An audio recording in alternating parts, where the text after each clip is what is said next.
자, 우리 더탐사 노동조합 얘기를 좀 해보죠. 네네네. 그래서 네. 모두의 우리 건지영 기자님은 또 많이 알고 계시지만 또 오늘 방송 새로 접하는 분도 계실 텐데 우리 건지영 기자님은 더탐사 노동조합 위원장이십니다. 그리고 시민언론 누탐사의 이제 전문 기자, 탐사 기자로 출연도 하고 계시고 또 그리고 한국인터넷 기자협회에서는 부회장 직책을 갖고 이렇게 다양하게 또 활발하게 활동을 하고 계시는데요.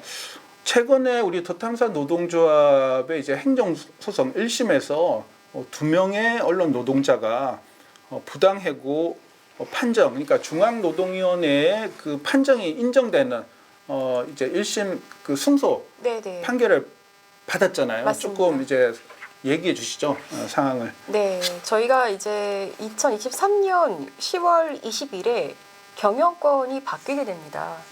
경영권이 바뀌게 되는데 이제 그 전에 굉장히 이제 노동자들로서는 그 혼란스러운 시기였죠. 왜냐면 그 경영권이 완전 바뀌기 전부터 10월 초부터 새롭게 이제 경영진이라고 하면서 그분들이 이제 사무실에 와서 가장 먼저 저희한테 이제 명령했던 게 뭐냐면 제작 송출을 중단해라.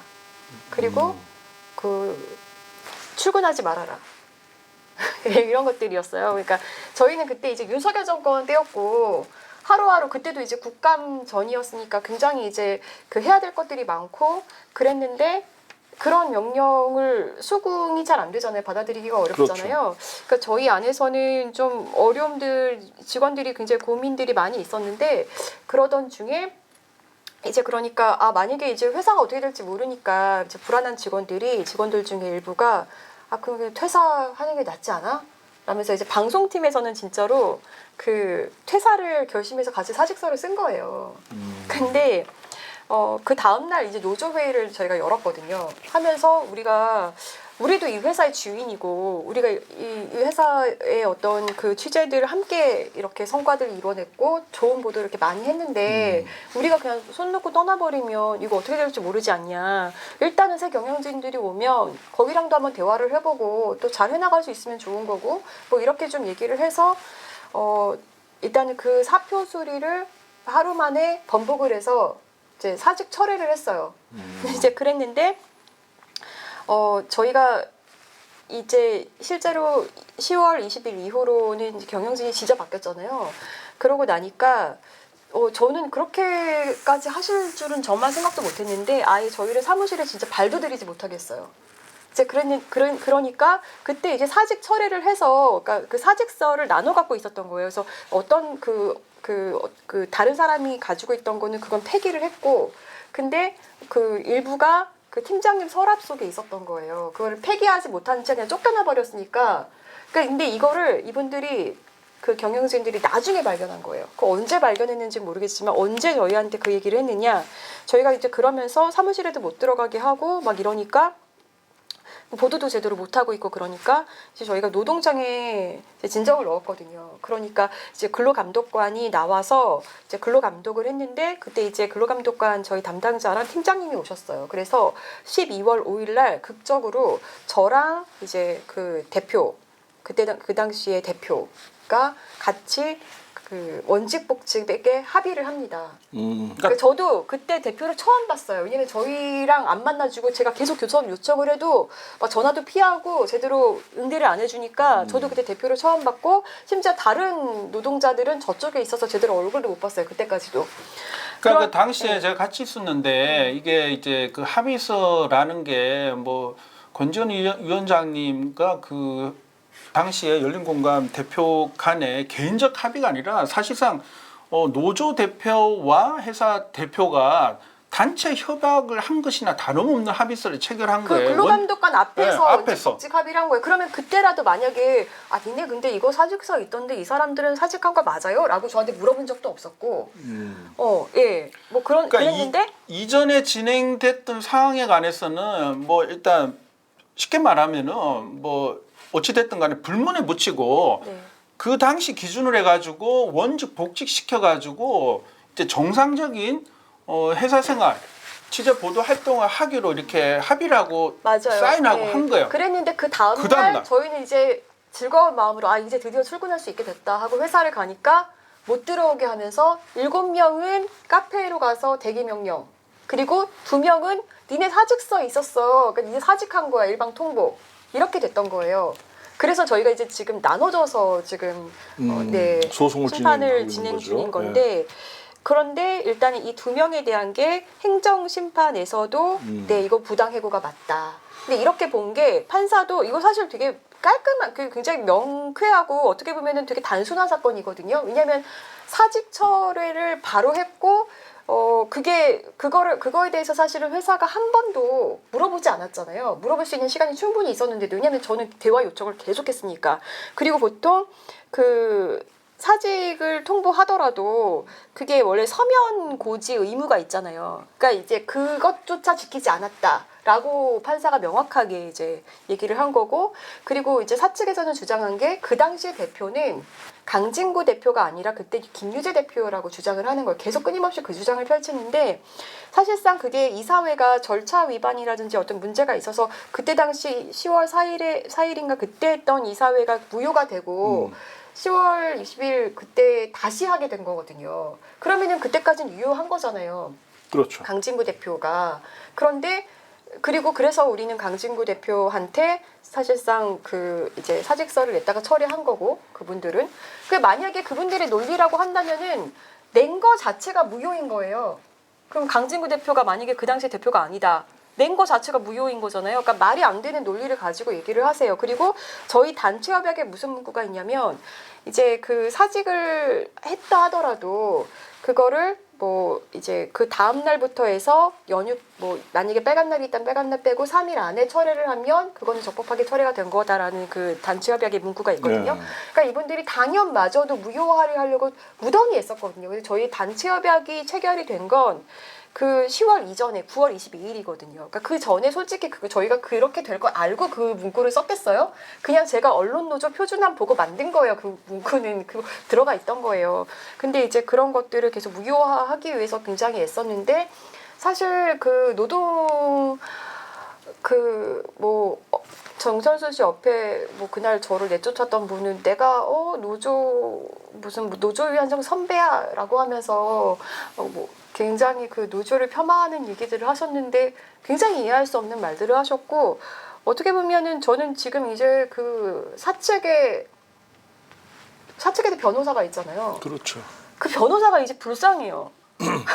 아닌가? 그래도 거기서 그 많은 돈을 받고 계시니까 괜찮은 걸까요? 근데 그러니까 왜냐면 너무 말도 안 되는 논리를 계속 들고 나오시니까 거기다 이제 진호위에서 깨진 논리, 중노위를 또 갖고 가서 하고 그것도 깨졌는데 행정심판 또 갖고 가고 그러니까 이거는 지금 시간을 지연시키겠다라는 의미 외에는 아무것도 없는 것 같아요. 근데 결국은 시간 지연시키면 본인들이 저희한테 줘야 될 그 임금 상당액만 계속 늘어가는 거잖아요. 그러니까 제발 제가 지금 얘기하고 싶은 거는 이제라도 좀 노조와 대화를 하자.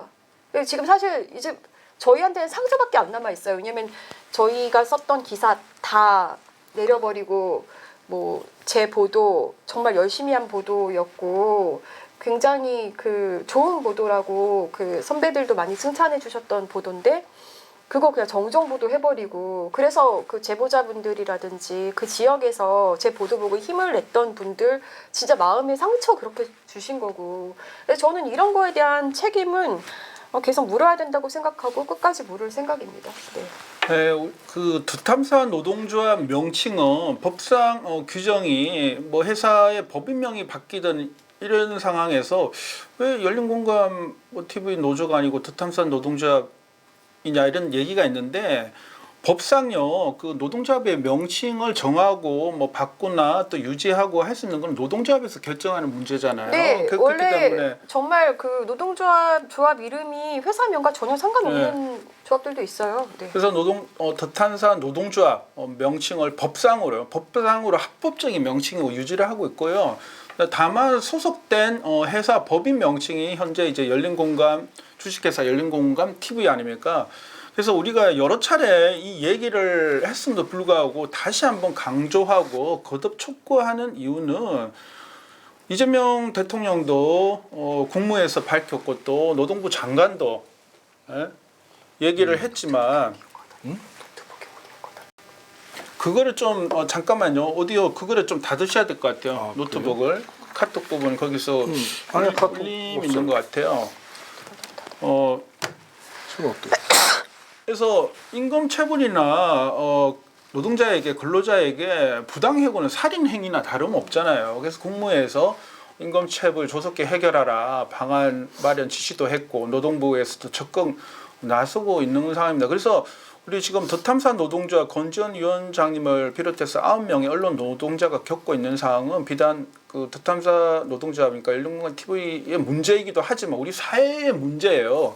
그런데 불구하고 이른바 공익성을 갖고 있다라는 언론사에서 부당 해고를 자행하고도 진노의 중노의 판정을 거쳐가지고 그 행정법원까지 소송을 하면서 원직 복지, 임금 상당의 직업까지 미루고 회피하면서 끝까지 소송으로만 일관하고 있는 이 연령공감 TV의 이 행태가 우리 지금 사회의 흐름과 전혀 맞지도 않다라는 겁니다. 우리 이재명 정부의 국민 주권 정부의 철학과 원칙에 맞지도 않는 그런 행태를 보이고 있기 때문에 거듭해서 촉구를 하는 겁니다. 그래서 연령공감 TV 사측은요 지금 즉시 우리 9명의 언론 노동자에 대한 부당해고 그리고 원직복직 판결을 즉각 이행해야 됩니다. 지금 이행 안 하고 있으니까 이행 그 강제 부담금도 뭐 1,000만인가 2,000만인가 부과가 됐는데 그것도 냈는지도 모르겠어요. 그러고 있는 상황이잖아요.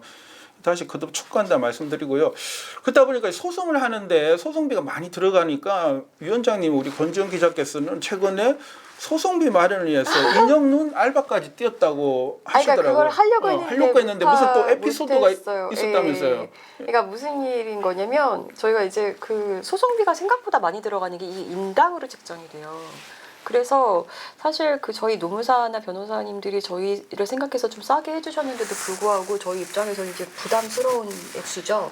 그러다 보니까 이제 계속 그 쪼개서 막 분납하고 뭐 계속 지금도 이제 계속 나가고 있는데 그 변호사님 일단은 1심 이거는 좀 완납을 해드려야겠다. 이제 일부가 좀 밀려가지고 완납을 해드려야겠다 생각해가지고 부업을 하자. 부업을 하자 이렇게 생각을 해서 이게 지금 웃으면서 얘기하는데 이게 눈물 나는 얘기입니다 정말 그죠? 네. 네, 그래서 그 실제로 이제 부업거리를 알아봤죠. 근데 알아봤는데 이제 혹시 그 부업거리 어디로 연결해야 되는지 아시는 분은 좀 알려주세요. 근데 이제 제가 그 부업 이런 거 광고가 페이스북이나 SNS에서 굉장히 많이 올라오거든요. 그렇죠. 근데 항상 이거 좀 믿을 수 없어요. 무슨 뭐 이렇게 부업해가지고 이렇게까지 많이 준다고? 그래서 안 믿다가 한번 뭐 들어가 보지 싶어가지고 연결을 딱 한번 해봤어요. 근데 라인으로 연결이 되는 거예요. 근데 이 라인으로 연결할 때부터 좀 이상하잖아요. 이게 라인이라는 게 네이버에서 이제 출시했다가 일본 쪽으로 넘어간 그 저기 SNS 그죠? 그러니까 그거 말하는 거죠. 거기가 굉장히 이제 은밀하게 뭔가 소통이 되고 약간 맞아요. 그런 때 많이 주로 있었- 일본에서 그전에 많이 썼죠. 예, 그 그래서 채널 그 메신저 예. 채널 거기로 연결된다 그 얘기인 거죠. 거기 예. 라인이라는 이제 메신저로 연결이 되는데 그때부터 느낌이 좀 안 좋았어요. 왜냐면 그 부업이 뭐냐면 예를 들어서 그 수공예 그 있잖아요. 예를 들어서 뭐 스티커 붙이기, 뭐 볼펜 뭐 이런 거 하기 뭐 이런 거 단순 그런 거 그런 것들인데 그래서 그거를 하자라고 해서 어쨌든 거기 들어가 봤는데 좀 이상한 거예요. 그래서 저희 PD 거랑 핸드폰 해가지고 2개를 일부러 들어가 봤어요. 근데 그 저한테는 그분이 연결된 분이 어떻게 물어보냐면 거기서 또 자기네가 자체 만든 어플로 또 들어가게 해요. 그 어플로 들어가게 하면서 일단은 그 부업 그 배달될 동안 그거를 배송비를 이제 저한테 준다는 거예요. 근데 좀 이상하잖아요. 왜냐면 본인들이 돈을 내서 배송하게 하면 되잖아요. 그냥 선불로. 근데 굳이 착불로 해가지고 나한테 그거를 받게 하는 게 되게 이상하잖아요. 어쨌든 이제 받았어요. 받고 나서 그러면 어떤 걸 하겠냐고 물어보더라고요. 그래서 2가지가 있는데 수공예 부업이 있고 동영상을 보면서 시청하면은 이제 뭐 이렇게 돈을 벌 수 있는 게 있다는 거예요. 그래서 제가 나는 수공예 부업을 하겠다.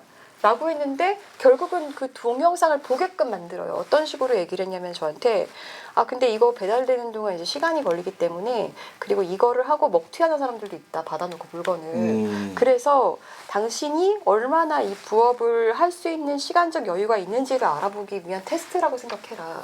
그러면서 40분당 한 꼴로 동영상을 보고 짧은 동영상을 보고 그걸 이제 캡처해서 올리면 코인을 넣어주는 거예요. 근데 그 금액이 한 번 보면 2,000원, 3,000원 이런 금액들을 막 넣어주는 거예요. 그리고 실제로 코인 모였으니까 빼가 보세요 막 이래요. 그래서 진짜 빼갔죠. 총 네. 얼마를 빼신 거예요?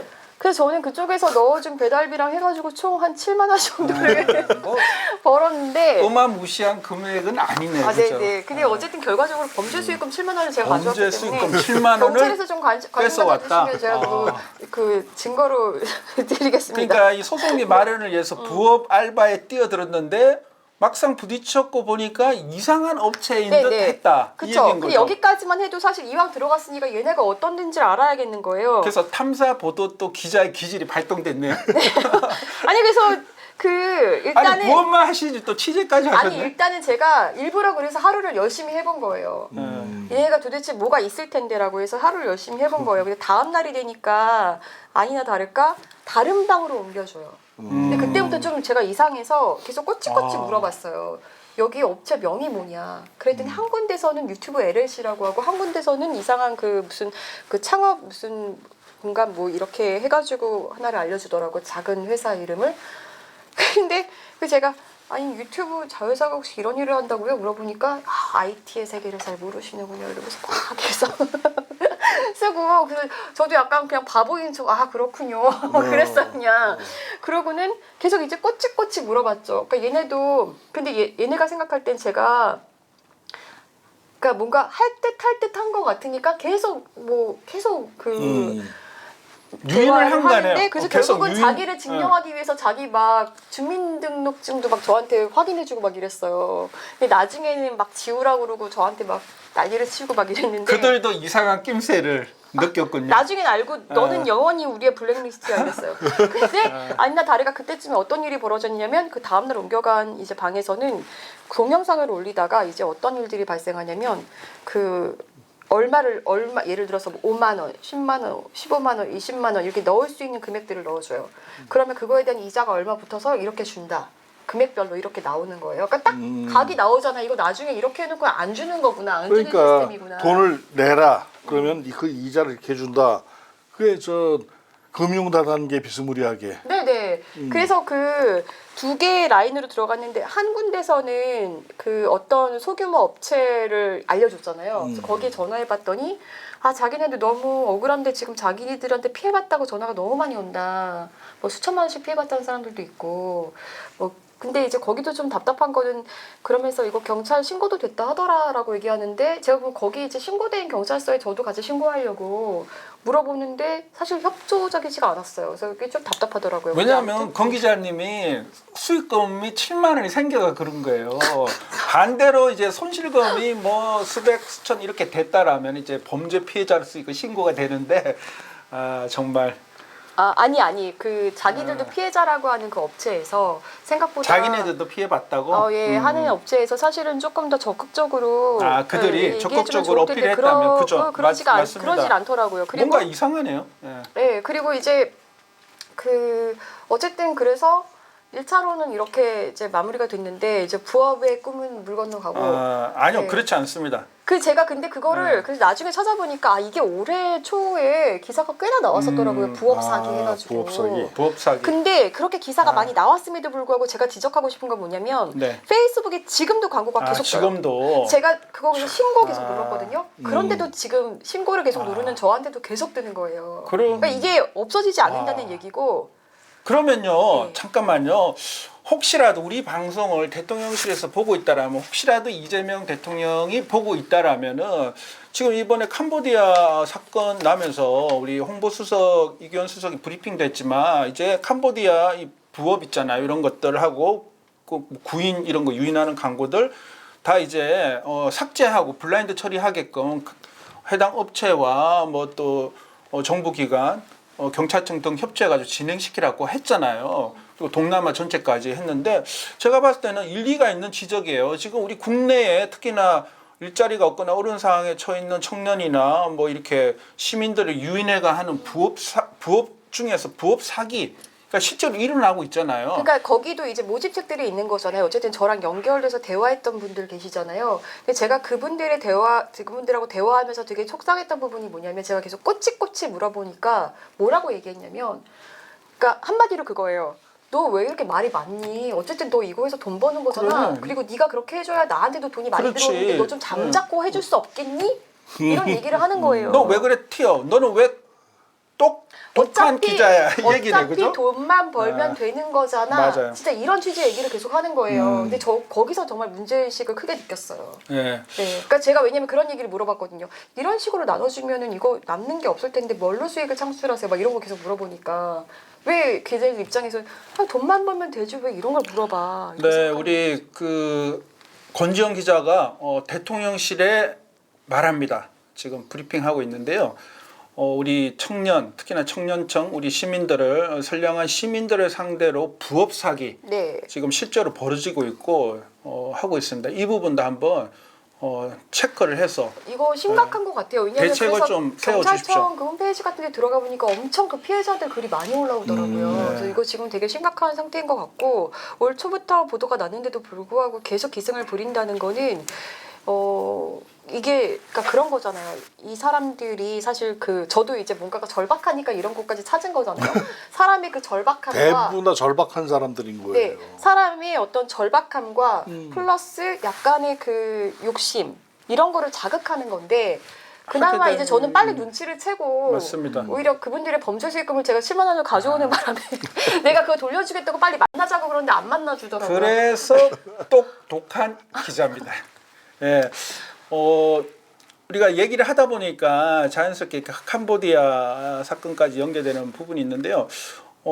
그간 취재를 많이 해오셨던 그 사안 중에 여러 가지가 있지만 이 금융 피해자 쪽도 취재를 네. 하셨는데 캄보디아 사건 관련해가 금융 피해자 연대인가 이분들이 며칠 전에 성명을 하나 냈더라고요. 네, 금융 그 피해자 성명을 좀 연대랑- 간단하게 소개해 주시죠. 네, 굉장히 이제 이거를 이분들도 경험이 많으시니까 이제 그 수사 당국이라든지 정부에서 좀 눈여겨 봐줬으면 하는 생각으로 이제 이제 성명을 내신 거예요. 그러니까 금융 피해자 연대랑 그 약탈 경제 반대 행동이라고 그렇죠. 그 요즘에 그 금융 피해자들이 각기 전투로 싸우는 게 아니라 기자회견을 해도 여러 개의 그 피해자 단체들이 함께 하고 그렇게 하신 지 되게 오래됐거든요. 저는 그렇게 하는 거 되게 잘하는 거라고 생각하는데 일단은 이 구조가 금융 피해 같은 경우는 딱 그 조직의 어떤 그것들을 봐야 되잖아요. 항상 국내에서만 일어나지 않아요.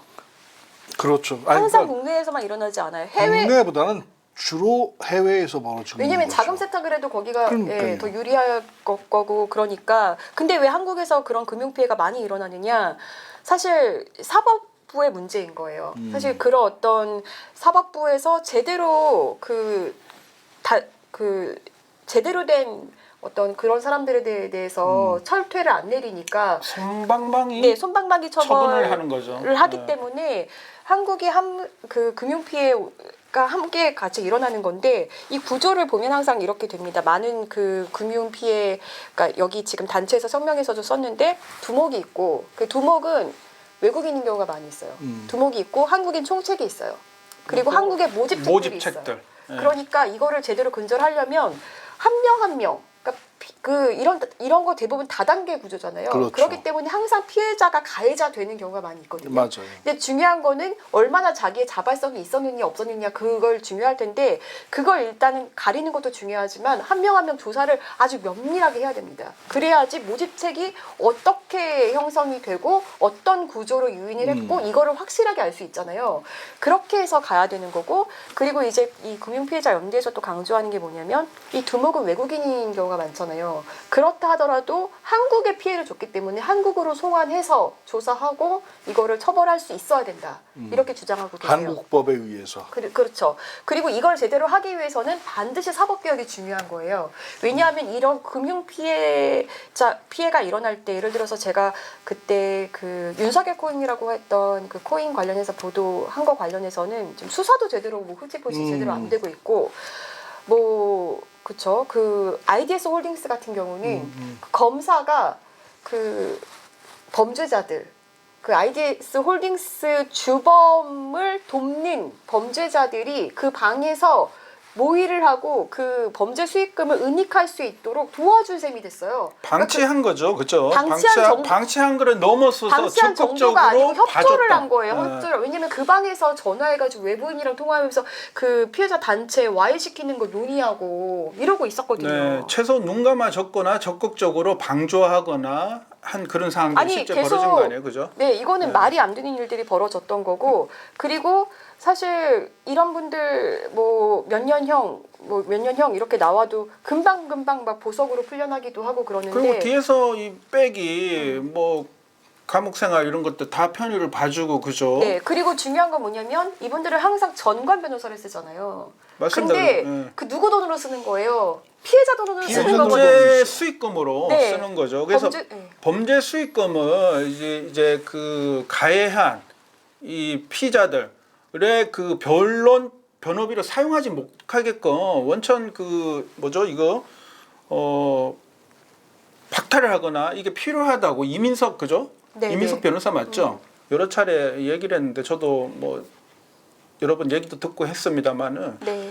그래서 저는 이분들의 목소리가 그냥 현상적인 것에 머무는 게 아니라 근본적으로 지금 캄보디아 여러 가지 스캠이나 이 사기들 우리 청년들 뭐 어찌됐든 자발적이든 비자발적이든 간에 피해가 된 부분도 있고 또 적극적으로 범죄에 가담한 부분도 있고 한데 이런 것들을 결국은 건절을 하려면은 사법부에서 강력하게 수사 당국에서도 정확히 수사해가지고 이제 기소를 해야 되고 사법 당국에서도 강력하게 응징을 해야 맞아요. 되는데 이 막대한 규모의 이런 들어간 사건에는 아주 면책해주거나 이제 손방망이 처벌을 해버리니까 계속 이게 맞아요. 반복되는 거잖아요. 거고 그리고 중요한 거는 이제 돈이 어떻게 흘러가는지도 제대로 그 자금 흐름을 이제 추적을 해야 되잖아요.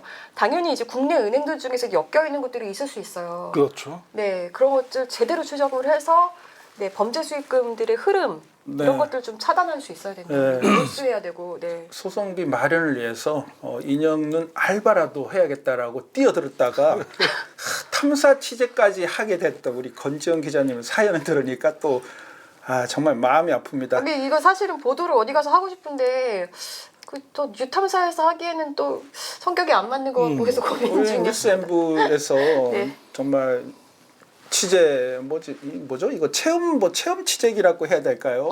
원고를 하나 받아주시죠. 어우 감사합니다. 좋죠. 그럼요. 네. 네. 제가 이미 캡처를 다 해놨기 때문에 그래서 지금 우리 댓글에서 드탐사 노동조합 유튜브 채널에서 같이 송출되고 있는데요. 우리 또 시민방송 채널을 통해서 나가고 있는데 지금 부당해고 소송 여지껏 이렇게 대응을 했는데 그럼 앞으로는 어떻게 무엇이 남아 있는가 또 궁금해 하시네요. 일단 그 두 명은 행정심판 1심에서 이겼는데 그냥 저희 예상으로는 사측은 3심까지 갈 것 같다 예상을 하고 있고 지금 나머지 7명 같은 경우도 행정심판 1심 진행 중입니다. 진행 중이죠. 이번 달 그 30일에 10월 30일에 네 1심 세 번째 기일 열리고요.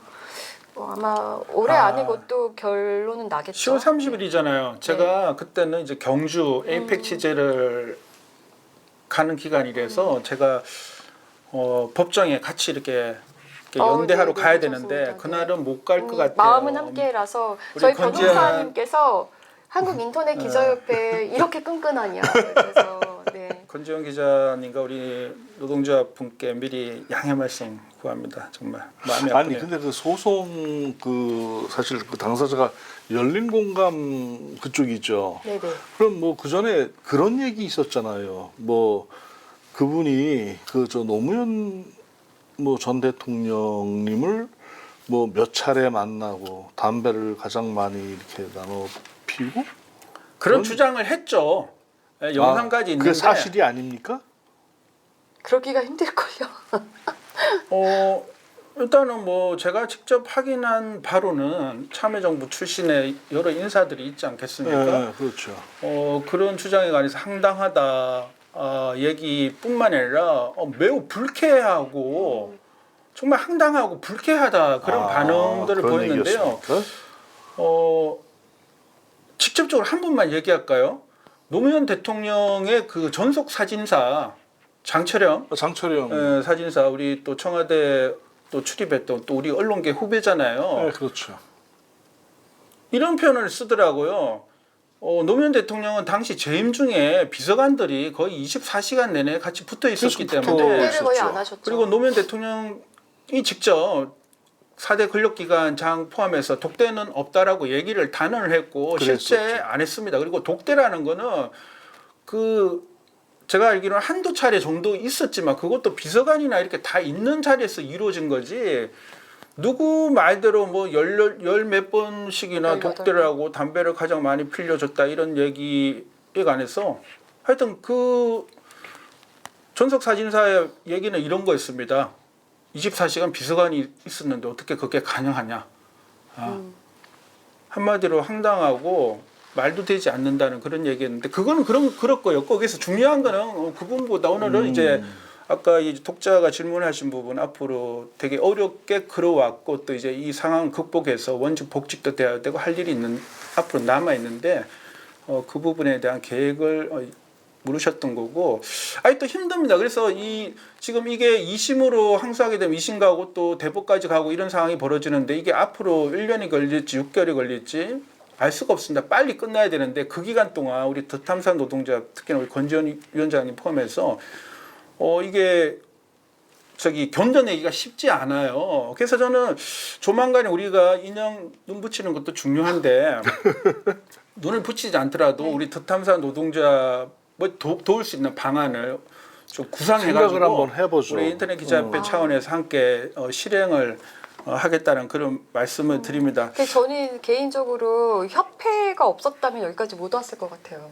그냥 저희끼리였다면. 왜냐면 그냥 사실 윤석열 정권 동안에 많은 언론들이 탄압을 받았잖아요. 근데 그건 이제 정권의 탄압이라는 게 너무나도 명확하잖아요. 근데 이제 저희 같은 경우는 좀 어떻게 보면 특이한 케이스인 거예요. 그러니까 이 시민 언론이라고 해서 시민 언론의 정체성을 지키고 언론 사유화를 막아야 된다는 어떤 그런 저희들 나름의 어떤 그 목표와 사명이 있는데 그 사람들이 볼 때는 그냥 쟤네 그냥 경영권 싸움하는데 노동자들 끼어 있는 거 아니야? 그냥 이렇게 보시는 분들도 실제로 있어요. 그러니까 저희 입장에서 되게 답답한 거죠. 저희는 윤석열 정권과 투쟁하면서 쌓은 그 기사들이 다 삭제되고 정정보도 되고 그러니까 이런 거를 봤기 때문에 정권의 탄압보다도 더 그 2배로 막 이렇게 힘든 상황인 건데 그렇죠. 사람들이 그거에 대해서 잘 이제 공감해주거나 그러지 않고 그리고 공감을 하더라도 이게 저쪽 분들이 계속 그 조리돌림하고 이제 그런 표적 삼아서 좀 그렇게 괴롭히시는 경우들도 많이 있기 때문에 자칫 저희에 대해서 그렇게 선의로 뭔가 연대를 표했다가 실제로 그렇게 당한 게 지금 공격을 받고 이준희 선배시거든요. 그런 그러니까, 일이 벌어지는데 그러니까 그렇기 때문에 저희도 뭐 이렇게 함께 해주세요 이렇게 얘기하기가 되게 어려운 거죠. 그런데 사실 협회가 있어서 굉장히 많이 든든했고 감사했고 그래서 저도 그 되게 자랑하고 싶어요. 그러니까 어딘가에 가서 인터넷 기자협회에 들어오면 여러분이 비 맞을 때 그러니까 최소한 같이 비 맞고. 네네네. 그러니까 그 같이 비 맞으면 안 돼요. 힘들어요. 그러니까 뭐 거대한 무슨 뭐 건물을 올려서 이렇게 지켜주지는 못하지만 최소한 같이 그 우산을 같이 쓰면서 진짜 함께 한 발 한 발 걸어갈 수 있는 힘을 얻을 수 있다. 그 전에 행진을 같이 했었죠, 우리. 그거 한 번 더 하라는 분들이 계시네요. 최근에 그러시더라고요. 네. 근데 저는 우리 같이 비를 맞는다는 건 고통을 나누고 연대한다는 얘기인데 저는 같이 비를 안 맞는 그런 날, 그런 세상을 위해서 함께 뛰었으면 좋겠고요. 그때 몇 킬로 걸었어요? 20km 정도 걸었죠. 아이고. 네, 그것도 한여름에요. 그러니까. 한여름 아니지만 9월이었는데 9월 9일이에요. 아유, 더웠어요. 엄청 그때도. 더웠어요. 9월 9일 우리가 작년이죠. 작년 9월 그러니까. 9일인 것 같은데 걷고 나서 12월 3일날 이제 내란 사건이 벌어졌는데 그래서 저 건지현 위원장이 먼저 기자께서 말씀해 주셨는데 저는 그렇게 생각해요. 저희 인터넷 기자 협회라서 그런 게 아니고 우리의 존재 이유는 결국은 우리 정의롭고 행복한 사회, 우리가 행복하고 아름다운 세상을 만들고 또 그렇게 생활하기 위해서잖아요. 그리고 우리 기자들이 우리 시민들을 위해서 또 국가와 국민, 사회를 위해서 긍정적으로 기여하는 그런 것들을 위해서인데, 그렇기 때문에 인터넷 기자협회도 바로 우리 그러한 역할을 하고 있는 인터넷 기자들, 언론인들, PD들, 언론 노동자들을 위해서 또 우리 시민들을 위해서 함께 존재하는 것이고, 그런 역할들을 계속해 나갈 겁니다. 그래서 저는 저희 협회는 이제 윤석열 정부 때는 되게 쉽지 않은 상황이기 때문에 뭐 여기저기 가서 쉽게 얘기하지는 못했습니다만은, 예를 들어 가지고 뭐 우리 협회 회원사는 아니지만 뉴스타파가 탄압받을 때, 또 지금 우리 협회 회원사인 지금 뉴탐사, 이전에 이제 더 탐사였고, 그리고 뭐 서울의 소리, 또 많습니다. 시민 언론 민들레. 예. 그렇죠. 다 탄압받거나 이렇게 뭐 부당하게 압수수색 당을 할 때 저희가 다 같이 가가 연대하고 싸웠습니다. 우리 리포액터 허재인 기자도 네. 마찬가지고, 그리고 또 유튜브 활동가들이 또 현장에서 뭐 취재하다가 경찰에게 뭐 부당하게 또 탄압받거나 할 때 그런 현장을 제가 목격하거나 또 있을 때 본인이 또 당하기도 했잖아. 제가 싸웠습니다. 항의하고 했고. 예. 참 목이 메이지만. 아니 그죠? 그 전에 예.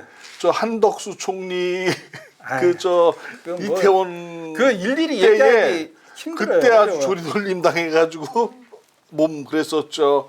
지난번에 그 윤모 성렬 씨가 있을 때에 그 얘기는 하지 맙시다. 그 얘기는. 그 상황 그 얘기는 하지 취재하다가 맙시다. 오늘도 그 얘기가 잠깐 있었는데요. 오늘 우리가 취재 편의점 우리 장윤선 대표랑 그 고발뉴스 이상우 선배랑 점심을 먹었잖아요. 이런 얘기는 저런 얘기를 하다가 이제 그 취재 편의점 그 얘기 이름을 어떻게 만들었냐 제가 물어봤어요. 우리 장윤선 대표가 그 얘기를 하더라고요. 이분이 이제 그 참여연대 참여사회 편집장 출신이에요. 그래서 우리 시민사회 시민언론 쪽에 아주 유능한 언론인데 오마이뉴스에도 오랫동안 있었고, 그리고 아마 중간에 중국에 유학을 갔다 오셨는지 하여튼 뭐 이게 중국에 갔다 온 일이 있나 봐요. 그리고 갔다 와서 MBC 이제 방송에 나가서 쭉 했는데 되게 독하게 열심히 이제 취재를 해가지고 방송에 출연하고 했대. 그래서 이제 이때면은 뭐죠? 시사평론가 뭐 이런 식으로 나갔는데, 보통 평론가들은 뭐 여러 가지 보도를 보고 간접적으로 이렇게 정리를 해가 얘기를 하잖아요. 근데 장윤선 기자는 이제 본인이 취재를 해서 기자 출신이니까 그 본인 취재가지고 하니까 이 패턴이 그 뒤에 바뀌었대요. 평론가들도 나와서 할 때 취재를 해가지고 오늘도 저 평론했는데 뭐 취재를 해가지고 알아봤습니다. 이런 식으로 많이 문화가 바뀌었대. 그래서 MBC의 그 담당했던 PD가 그 얘기를 했다는 거예요. 우리 장윤선 기자님은 그냥 24시간 그냥 거의 뭐 편의점 수준으로 하면 다 취재가 하시네요. 그래서 취재 편의점. 그러니까 취재 쉬지 않는다. 이름을 했대요. 편의점에 이것저것 뭐 여러 가지 생활용품 볼 때가 다 있어가 다 편의점이 아니라 네. 24시간 24시간 내내 취재에 몰입하고 올인해가지고 성실하게 취재해가지고 그 내용을 방송에 소개해서 의미를 알고 나니까 감동이에요. 네. 그러니까요. 그 얘기를 해주더라고요. 멋진 분인데요. 네. 멋지더라고요. 만나보고 장윤선 싶습니다. 기자. 예, 만나게 될 겁니다. 그래서- 제가 이렇게 멋있는 여성 기자 별로 못 만나봤거든요, 사실. 멋있는 분이에요. 네. 그래서 저희 만나보고 싶습니다. 인터넷 기자협회는 우리 만나보고 소속 싶습니다. 얘기했나요? 최근에 우리 그 산프로 TV 예. 그래서 산프로 TV도 인터넷 기자협회에 지금 합류를 했는데, 그래서 우리 누탐사, 뭐 서울의 소리, 미디어 몽구, 뭐 민들레, 뉴스공장, 고발뉴스, 취재 편의점, 산프로 TV 등 많은 매체들이 지금 참여를 하고 있고요. 지금 더 많이 또 매체들이 참여할 것 같습니다. 그래서 우리가 연대하고 힘을 키우는 이유는요, 어디 가서 뭐 힘 자랑하고 우리도 권력이네 이거 하기 한 게 절대 아닙니다. 맞습니다. 절대 아니고. 그렇게 되면은 네. 안 되죠. 그럼 우리는 네. 존재해서는 안 맞아요. 되는 존재가 됩니다. 자, 이제 마무리해야 될 아니, 시간이 다 돼가는데, 우리 12월 2일 날 행사요? 그걸 얘기를 해야죠. 행사예요? 우리 네. 행사를 해야죠. 그거는 이제 마치기 전에 하고, 네. 자, 앞으로 이제 기자 생활을 계속 하실 겁니까? 아니면 기자 생활을 안 하게 된다라면 시민들의 기억에 어떤 기자 또는 어떤 모습으로 남고 싶습니까? 그냥 저는 저를 아시는 분들 저희 선배들 같은 경우는 그 제가 아주 그냥 아기 때부터 알았던 분들도 있고 그렇지 않고 이제 다 커서 아시는 분들도 있고 그렇잖아요. 근데 언제 알았든지 간에 쟤는 그냥 한결같았다라는 말을 들을 수 있으면 좋을 것 같아요. 왜냐하면 저는 기자의 실력은 다른 데 있지 않고 성실이 최고라고 생각하거든요. 아무리 연차가 정확한 높아져도 얘기예요. 아무리 연차가 높아져도 조금 이제 불성실하게 하고 그런 순간 삐끗하는 거거든요. 네, 그래서 저는 한결같은 사람, 한결같은 기자로 기억됐으면 아니, 좋겠다. 네. 기억됐으면 좋은 게 아니고 한결같은 기자로 끝까지 취재를 해야 돼요. 그걸 잘 현장에서 그걸 잘 모르겠어요. 저는 네. 개인적으로 우리 권지영 기자님이 우리 협회 뭐 부회장 역할도 계속 해주시고 뭐 그런 바람이 있긴 하는데 또 한편으로는요, 저는 권지영 기자가 이렇게 지난번에 우리 정강훈 세력과 이렇게 붙었잖아요. 네. 저는 그럴 때마다요, 뒤돌아서거나 그 현장에서요, 권지영 기자의 그런 모습 볼 때 저는요 진짜 솔직히 너무 마음이 아파요. 아 그래요? 네, 마음이 아파가지고 그런 장면이 뉴탐사에 보도될 때요, 솔직히 저요 그 보도되는 시간 동안 화면을 살짝 돌려놔요. 제가요. 네, 너무 마음이 아파요. 그 전에도 권 기자한테 얘기를 했어요. 권지영 기자한테 몸 조심 좀 해라.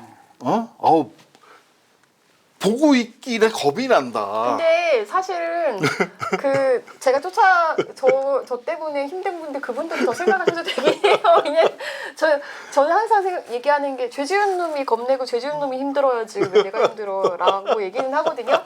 그래서 그때 제가 그 유관모 검사한테 조사받고 왔을 때도 다들 검사 힘들어서 어떡하냐고.